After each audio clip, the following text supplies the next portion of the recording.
Hello student. आज की जो क्लास है वो आपको लाइव ना मिलकर अपलोडेड क्लास मिलेगी। ये 13 लेक्चर्स है, आपका 13वां लेक्चर है ना। तो इसके पहले प्रीवियस वीडियो में हमने बात किया था एम्पियर के परिपथीय नियम के विषय में। तो आज हम बात करेंगे उसी का अनुप्रयोग है। एम्पियर के परिपथीय नियम का अनुप्रयोग है अनंत लंबाई के ऋजुरेखीय धारावाही चालक तार के कारण चुंबकीय क्षेत्र। तो इसके लिए हम पहले एक अनंत लंबाई का धारावाही चालक तार ले लेंगे बेटा। क्या करेंगे, एक अनंत लंबाई का धारावाही चालक तार ले लेंगे जो कि अनंत लंबाई का है, अनंत लंबाई का है, ठीक है ना। अब इससे कुछ दूरी पर एक पॉइंट हम मान लेंगे, कुछ दूरी पर एक पॉइंट P मान लेंगे बेटा। क्या मान लेंगे? P। और इस पॉइंट P पर हमको निकालना है, इस पॉइंट P पर इसकी दूरी हम मान सकते हैं R। यहां से इसकी दूरी क्या है? R। और इस पॉइंट P पर हमको निकालना है B निकालना है। अब क्या करेंगे कि धारा मान लेते हैं ऊपर की ओर इसमें बह रही है। तो धारा अगर ऊपर की ओर बहेगी तो यहाँ पर जो चुंबकीय क्षेत्र होगा वो क्रॉस होगा। सिंपल सी बात है। क्षेत्र दिशा ज्ञात करने के लिए हम क्या करते हैं, अंगूठे को धारा की दिशा में रखते हैं।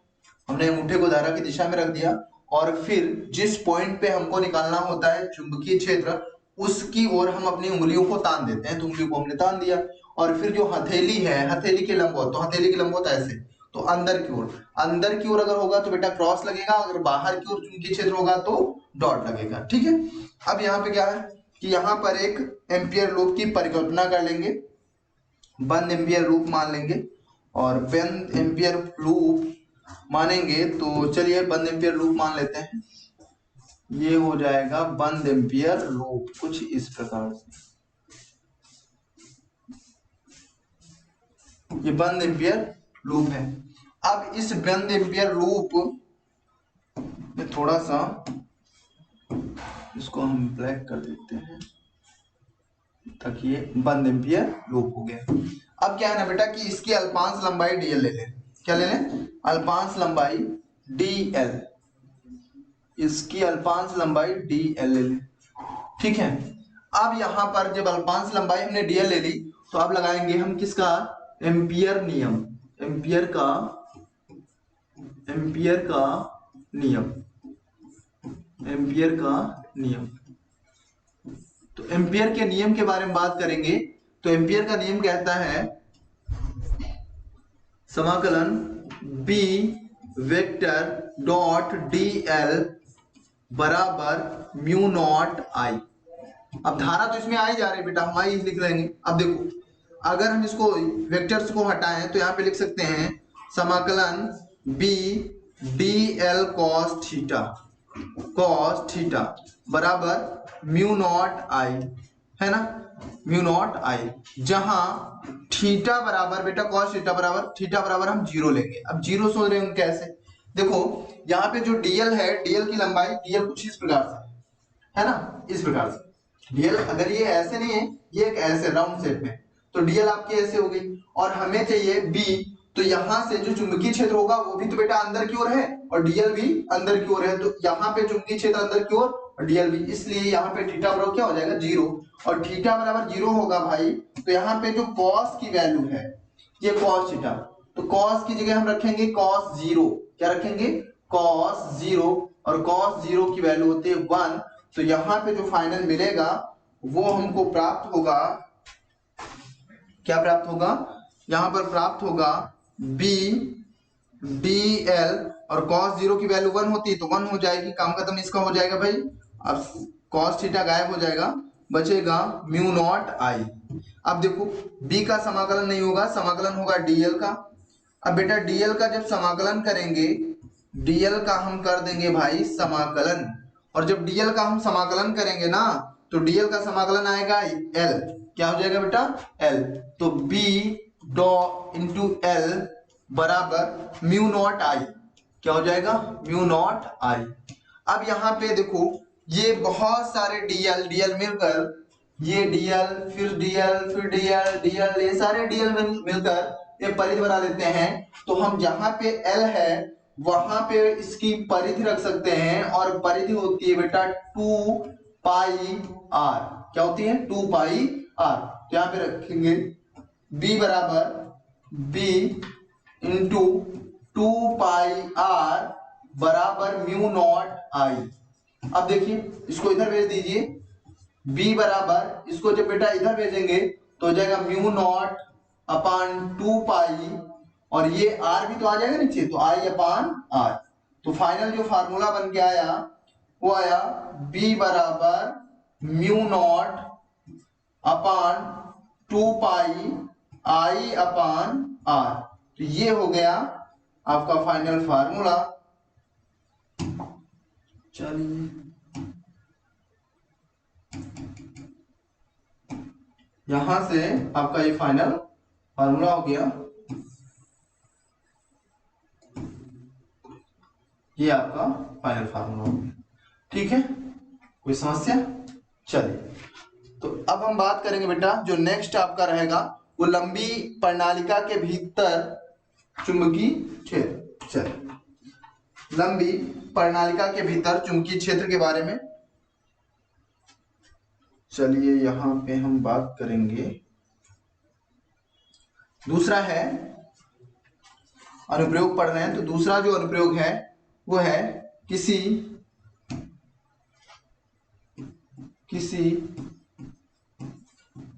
प्रणालिका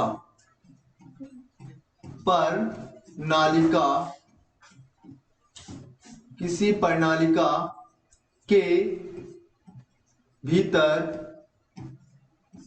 है ना, अक्ष पर भी कह सकता है बेटा, अक्ष, जिस अक्ष पे प्रणालिका रखी हुई, तो भीतर चुंबकीय क्षेत्र, चुंबकीय क्षेत्र, चुंबकीय क्षेत्र।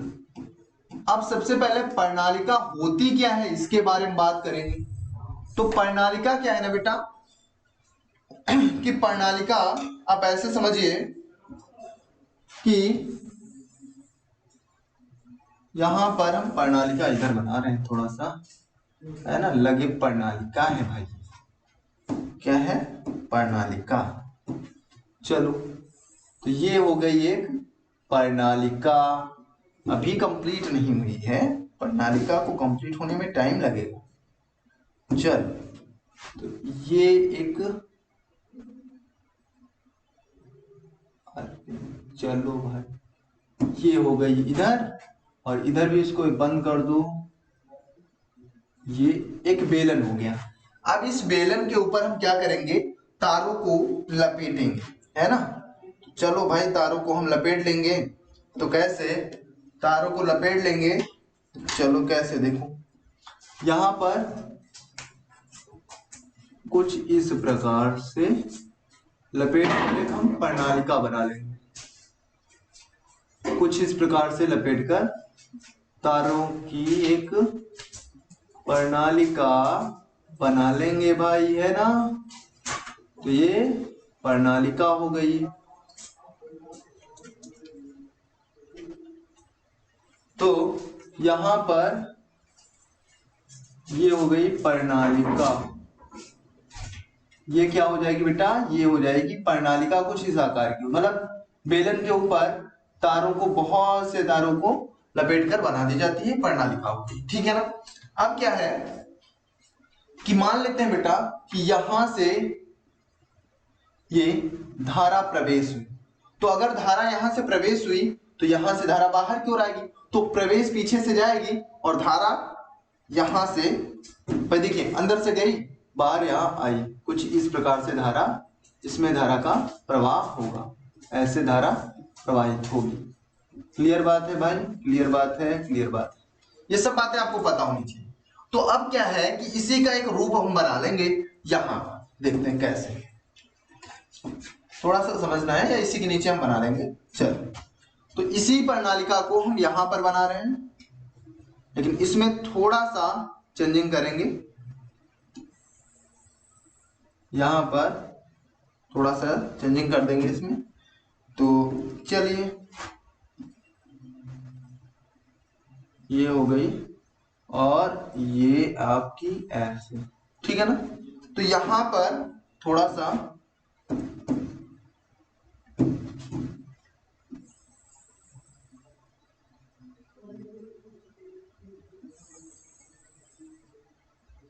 ये, ठीक है ना। अब देखो ये प्रणालिका का एक रूप हम बना रहे हैं बेटा, ये पूरा ताकि जो है समझ में आ जाए अच्छे से। अब क्या करेंगे, देखो यहाँ पे समझना क्या है भाई, यहां से धारा बाहर आ रही है और यहां से अंदर जा रही है, तो निचले सिरे पर कैसा धारा, जब मैंने कहा ना चुंबकीय क्षेत्र अंदर की ओर जाएगा तो क्रॉस लगेगा और बाहर की ओर आएगा तो डॉट लगेगा, तो यहां पर आपका हो जाएगा क्रॉस क्रॉस क्रॉस, सब जगह क्या होगा क्रॉस। क्यों? क्योंकि धारा यहां से अंदर की ओर प्रवेश कर रही है निचले सिरे से, तो यहाँ हम क्रॉस क्रॉस क्रॉस लगाएंगे, क्या लगाएंगे क्रॉस, और यहां पर dot dot dot dot dot है ना, हम फेरों को नहीं रिप्रेजेंट कर रहे हैं, हम सिर्फ डॉट डॉट को ऐसे। अब क्या है कि क्या करेंगे, हमें इसके अक्ष पे निकालना है, तो चलिए बात कर लेते हैं थोड़ा सा। इसके सेंटर से जाती हुई एक लाइन खींच देंगे और इस लाइन पर कोई पॉइंट है जहां पर हमको निकालना है चुंबकीय क्षेत्र, ठीक है ना। अब इसके लिए हम करेंगे क्या बेटा, इसके लिए हम एक बंद एम्पियर लूप मान लेंगे, बंद एम्पियर लूप मानेंगे। तो बंद एम्पियर लूप कैसा मानेंगे, ये एक बंद एम्पियर लूप हो जाएगा, ये एक बंद एम्पियर लूप होगा ये, ठीक है, ये बंद एम्पियर लूप है।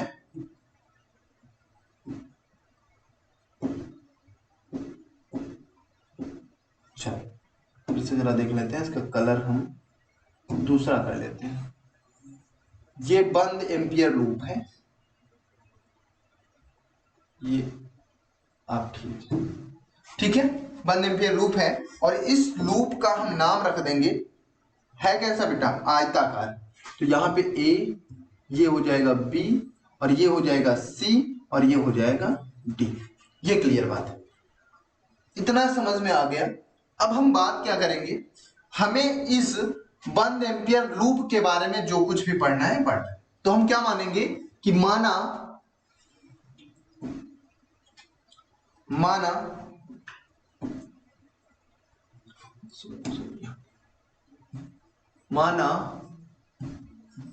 प्रणालिका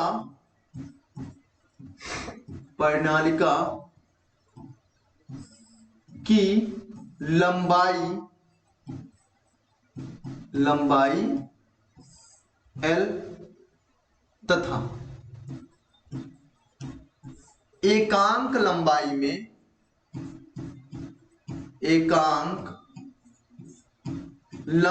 में फेरों की संख्या, एकांक लंबाई में फेरों की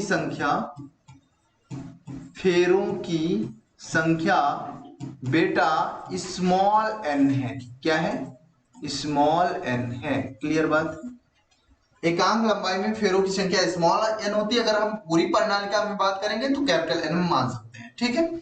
अब क्या करेंगे, अब यहां पर हम ऐसा कह सकते हैं एम्पियर के नियम से,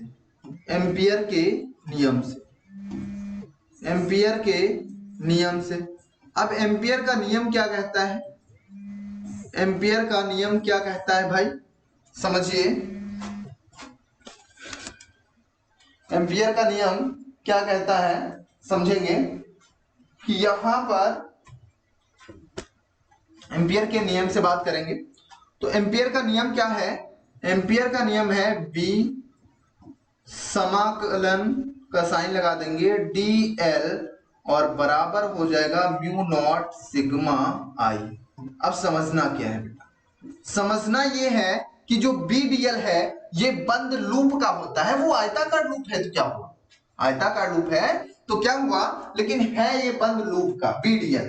तो हम पहले करेंगे A से B तक, फिर करेंगे समाकलन B से C तक, फिर C से D तक, और फिर D से A तक। तो यहां पे अल्पांश ले लेंगे ये DL, यहां पर भी अल्पांश ले लेंगे DL, यहां पर भी अल्पांश ले लेंगे DL, और यहां पर भी अल्पांश ले लेंगे भाई साहब कितना DL, ठीक है। तो हम क्या करेंगे, यहां पर जो समाकलन करना है वो A से B तक करना है, फिर B से C तक करना है, फिर C से D तक करना है, और फिर D से A तक करना है। तो हम करेंगे समाकलन कैसे, देखो यहां पर समाकलन करेंगे कहां से कहां तक, B डॉट DL, और कहां से कहां तक करना है, A से B तक, प्लस फिर समाकलन B dot D L plus समाकलन बी डी एल और फिर समाकलन बी डी एल और 4 भुजाएं तो 4 बार समाकलन होगा, अलग अलग सबका करेंगे, और म्यू नॉट सिग्मा आई। क्लियर बात है भाई। अब देखो यहां पर कहां से कहां तक करना है ये बात आपको जानना है।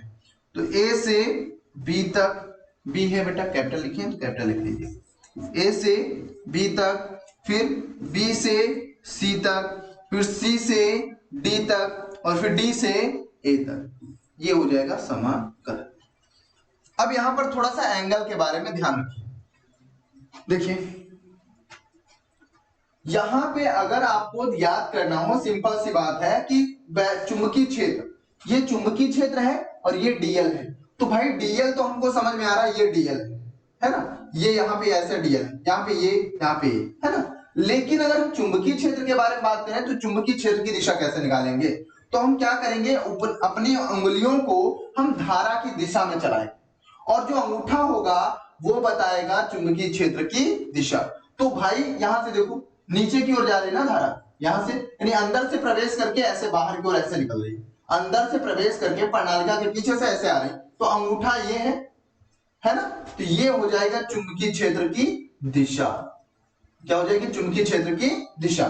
ऐसे जाके प्रवेश करके बाहर की ओर निकलेगी यानी ऐसे जाएगी, तो ये हो जाएगी चुंबकीय क्षेत्र की दिशा। अब अगर ये चुंबकीय क्षेत्र की दिशा है तो यहां पर देखो, यहां पे डीएल और बी दोनों की डायरेक्शन सेम है, तो यहां पे थीटा आपका बन जाएगा 0।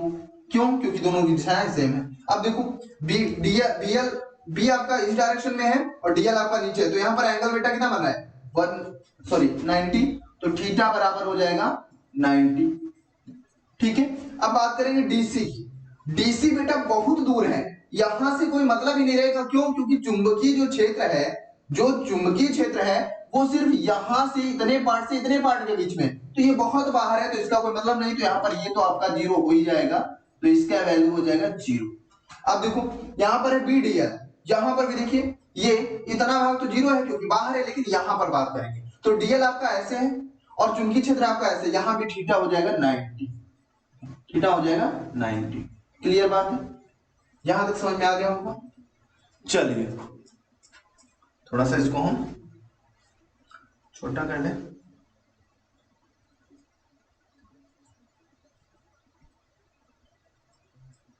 ठीक है, चलो अब क्या करेंगे, इसमें हम ऐसा लिख सकते हैं बेटा, डॉट है तो कॉस तो होगा, ये डॉट का कॉस का जो है संबंध बहुत घनिष्ठ होता है। तो क्या करेंगे, B D L cos theta plus कहां से, ए से बी तक, उसके बाद बी डी एल कहां से कहां तक, बी से सी तक, प्लस कॉस थीटा तो रहेगा ही रहेगा, सी से डी तक B D L cos theta, फिर प्लस कहां से कहां तक, B D L cos theta और डी से ए तक बराबर हो जाएगा म्यू नॉट सिग्मा आई। अब देखो यहां पे 0, तो ये तो आपका 0 की वैल्यू होती है 1, तो यहां पे cos थीटा की वैल्यू हो जाएगी 1। भाई ये आपको समझना है, cos थीटा की वैल्यू हो जाएगी, cos 0 रखेंगे 1 आ जाएगा। यहाँ पे 90 है तो ये हो जाएगा 0, ये यहाँ पे 90 है, ये तो आपका 0 हो ही जाएगा क्योंकि बहुत दूर है डीसी, तो यहाँ पे 0, और ये भी क्या हो जाएगा cos थीटा 0, तो ये भी हो जाएगा 0। मतलब ये कि ये पूरा टर्म 0 हो जाएगा, ये पूरा टर्म 0 हो जाएगा और ये भी टर्म पूरा क्या हो जाएगा 0। तो बचेगा सिर्फ आपका B D L cos theta. क्या बचेगा, B D L cos theta. और यहां पर अब हम बात करेंगे, यहां पे समाकलन बी डी एल कॉस 0, 90 जहां पर है बेटा, 90 जहां पर है वो सब 0 हो जाएगा। तो यहां पर 90 है ना, ये बहुत बाहर है और ये भी 90 है, तो ये सब 0 हो गया, बचेगा सिर्फ आपका इतना। तो ये यहां पर और यहां पर हो जाएगा म्यू नॉट सिग्मा आई। ठीक है ना। अब देखो बेटा यहां पर cos 0 की वैल्यू 1 होती है, तो इसकी वैल्यू हम 1 लिख देंगे, और यहाँ पे हो जाएगा b और समाकलन करेंगे dl बराबर म्यू नॉट सिग्मा i। अब देखो जब dl का समाकलन करेंगे, dl का समाकलन करेंगे तो जरा देखिए यहाँ पे dl का समाकलन, अगर ये dl है तो ये पूरी लंबाई बेटा क्या होगी, l होगी। तो ये पूरी लंबाई हम l ले लेंगे, क्या ले लेंगे, l। तो यहाँ पे हम बात करेंगे dl का समाकलन करेंगे तो ये हो जाएगा l बराबर म्यू नॉट सिग्मा i। अब हमें बेटा चाहिए टोटल धारा। अब टोटल धारा कैसे निकालेंगे बेटा, जो यहाँ पे धारा है वो एक फेरे में आई बह रही है, एक फेरे में कितनी जा रही आई, तो यहां से यहां तक कुछ फेरे हैं, तो हम इसकी लंबाई अगर l है तो एकांक लंबाई में फेरों की संख्या n है, तो इतनी l लंबाई में, तो हम क्या करेंगे, हम निकालेंगे l लंबाई में फेरों की संख्या, फेरों की संख्या। तो l लंबाई में फेरों की संख्या के बारे में बात करेंगे तो हो जाएगा एकांक लंबाई में स्मॉल n, तो l लंबाई में nl। ठीक है, अब यहां पर है mu naught i, sorry sigma i, sigma i चाहिए। एक फेरे में i धारा जाती है तो ln फेरों में धारा, धारा, तो धारा निकालना है तो यहां पे हो जाएगा i, क्या हो जाएगा बेटा, i, तो ln i, ये हो जाएगी कुल धारा, क्या हो जाएगी, कुल धारा। तो जहां पे सिग्मा i है वहां पे हम रख सकते हैं ln i, क्या रख सकते हैं, ln i रख दीजिए। तो b l बराबर mu naught l n i, ये l से l कैंसिल हो जाएगा, तो फाइनल जो आएगा वो आएगा क्या, वो आएगा b बराबर म्यू नॉट और n i, ये हो जाएगा। लेकिन यदि ये हो जाएगा आपका, ठीक है, यदि यहां पे सेकंड कंडीशन लिख लीजिए, यदि प्रणालिका में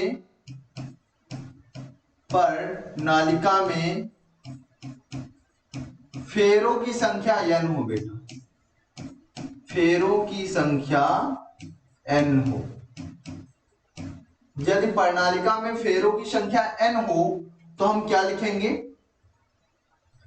कैपिटल N, फेरों की संख्या n, कैपिटल N, और प्रणालिका की जो लंबाई है, लंबाई वो हो क्या,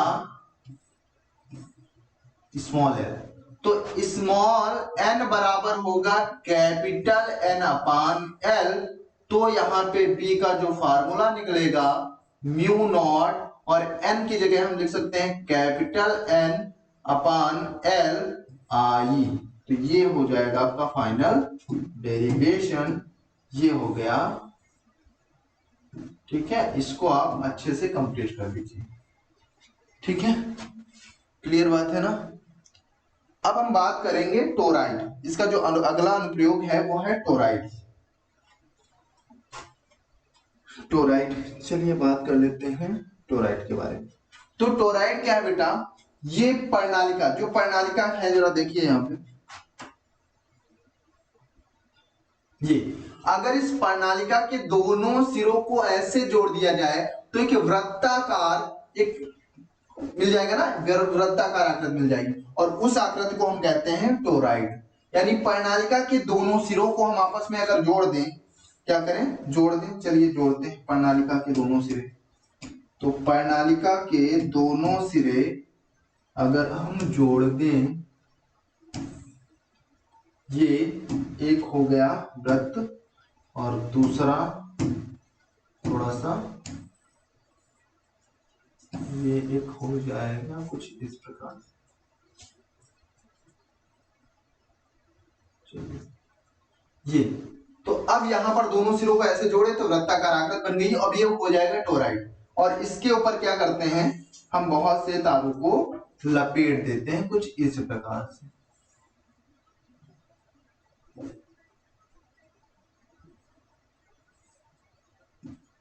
ऐसे कुछ इस प्रकार से ये आपकी हो जाती है क्या बेटा, टोराइड। ये क्या है आपकी, टोराइड है।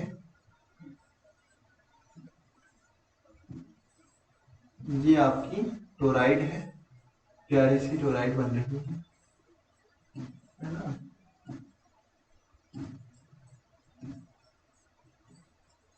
ऐसे ठीक है।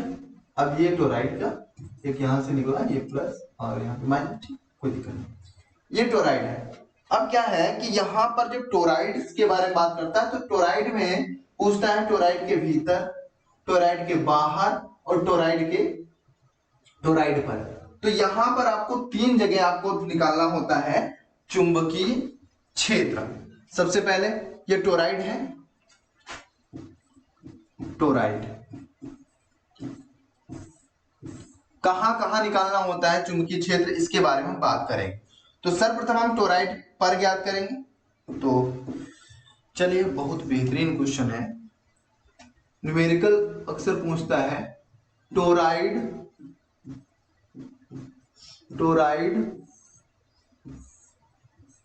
के भीतर, टोराइड के भीतर चुंबकीय क्षेत्र। ये पहली चुंबकीय क्षेत्र कहां कहां ज्ञात करने के लिए आपसे कहेगा, टोराइड के भीतर। टोराइड के भीतर का मतलब है बेटा यहां पर कहीं पर भी, इतने पार्ट में, ठीक है ना। अब अगर दूसरा पूछ सकता है टोराइड पर, तो टोराइड पर यहां पर कहीं पर भी हो सकता है, तो हम लिख सकते हैं टोराइड पर, टोराइड पर, है ना। और तीसरा टोराइड से बाहर, मतलब जो टोराइड है उसके बाह्य क्षेत्र में कहीं पर भी हो सकता है, तो हम लिखेंगे टोराइड के बाह्य क्षेत्र में,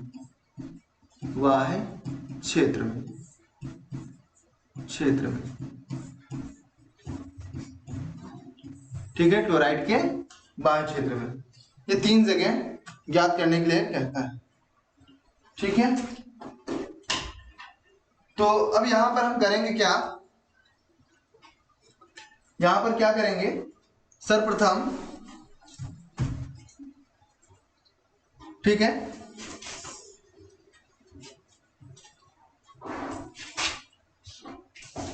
ठीक है। तो हम यहां पर क्या करेंगे, एम्पियर लूप मान लेंगे बेटा।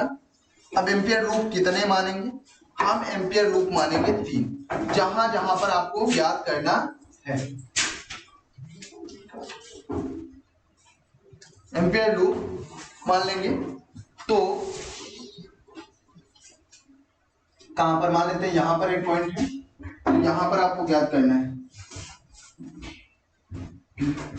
यहां पर Q और यहां पर बाह्य क्षेत्र में R, ठीक है, 3 जगह।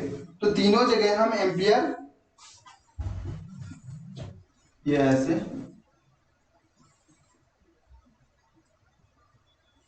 ठीक है, ये एक एम्पियर लूप हो गया P पर, तो यहां पर एक पॉइंट P है, इस जगह आपको निकालना है। एक इसके अक्ष से होता हुआ जाता हुआ हम निकालेंगे, सॉरी, चलो, एक इसके अक्ष से, मतलब इसके ऊपर से जाता हुआ कुछ, ये एम्पियर लूप है,